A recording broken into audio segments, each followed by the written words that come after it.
Whitman and Women by Jenny Olson and Lauren Popoff.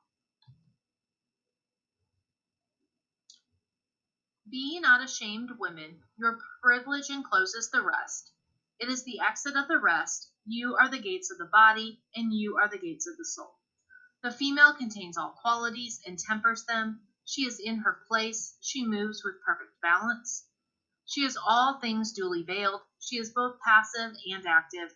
She is to conceive daughters as well as sons, and sons as well as daughters. Okay, just a second. Why do women need to be ashamed? What privilege is it that women have?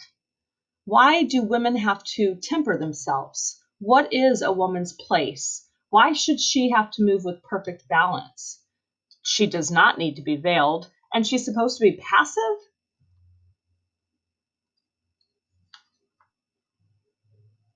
The mother at home, quietly placing the dishes on the supper table, the mother with mild words, clean her cap and gown, a wholesome odor falling off her person and clothes as she walks by. So is that implying that the woman's place is to be quietly in the house doing housework? What about mild words? Why does she need to have mild words? And a wholesome odor? What's the odor that we expect men to have versus women?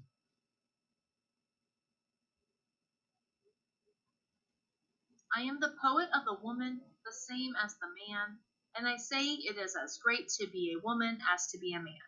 And I say there is nothing greater than the mother of men. Hold on just a second. Nothing greater than the mother of men? What if a woman only has daughters? Or what about the woman who doesn't have any children? Isn't she also great?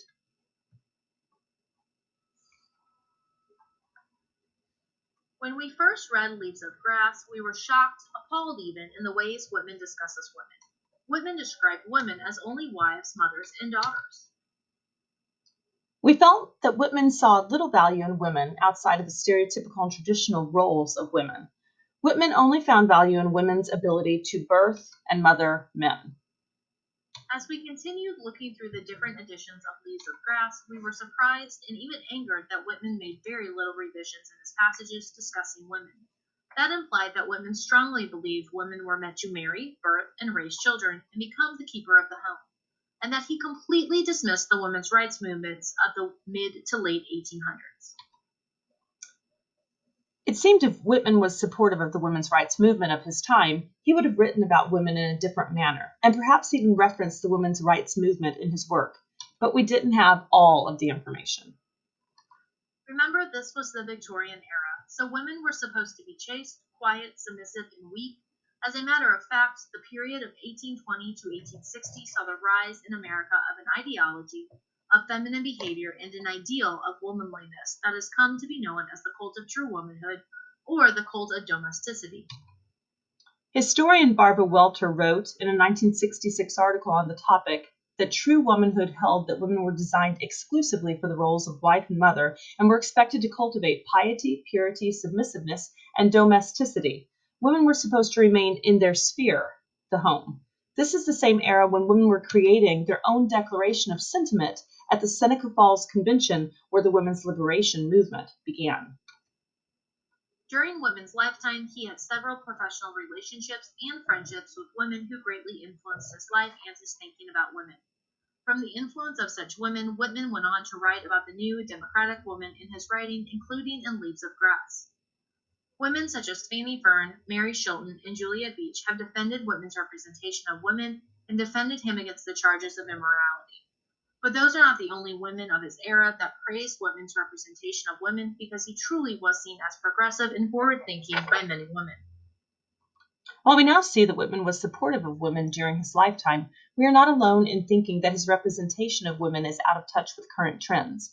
According to Whitman scholar Sherry Siniza, though Whitman's representation of women in his writing is not consistently in touch with contemporary feminism, it must be put into its historical perspective. It is difficult to view Whitman's literary representation of women as anything but positive. Whitman had a good impression of women because of his early encounters with strong women such as his mother. This educated him and prepared a way for him to listen to and admire women. Whitman took to heart the early lessons from his mother and formed friendships with many reform-minded women such as Abby Hills Price, Paulina Wright Davis, and Ernestine L. Rose, and these women, as a result, had a very positive view of Whitman. Much of Whitman's journalistic writings do not contain commentary on women's or women's rights, but instead focus on religion, race, slavery, and the Civil War. Whitman even wrote a series called Manly Health and Training. But in an article written for the Daily Standard, written during the Civil War era, Whitman did cover the story for a woman who petitioned for land after the death of her husband. The fact that Whitman even covers the story is further evidence that Whitman was supportive of women in their call for equality. In 1856, Whitman added the poem of Procreation to Leaves of Grass. In this poem, Whitman is forward-thinking as he brings to light that women should be allowed and encouraged to use their bodies and use sex in the same way men do. Without shame, the man I like knows and avows the deliciousness of his sex. Without shame, the woman I like knows and avows hers. Whitman also discusses women using action verbs rather than the expected passive words.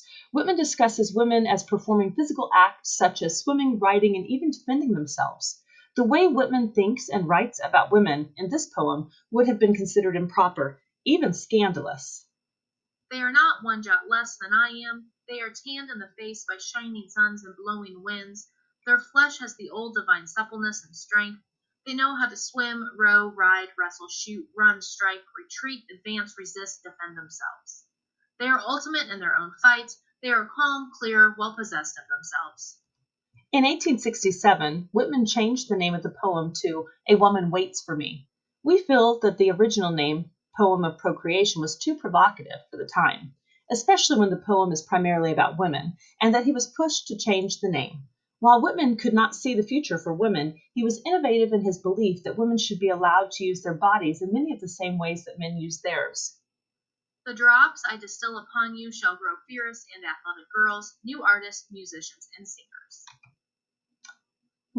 While we are not condoning the way Whitman spoke of women, and while we do wish Whitman would have made revisions to Leaves of Grass over the course of time that seem to show more progressive thoughts and ideals regarding women, we have learned that understanding the context of the era in which his writing occurred is crucial. We have learned that Whitman was considered by many leading women of his time to be progressive and a supporter of women and the women's rights movement. We also learned that we were selling Whitman short and not quite giving him enough credit for his work for women in Leaves of Grass. Ultimately, while Whitman doesn't see the 20th or 21st century female, he may have helped the Victorian woman come from behind the veil or begin their transition to equality, and he was one of the only prominent male voices of the early women's rights movement and should be appreciated as a result.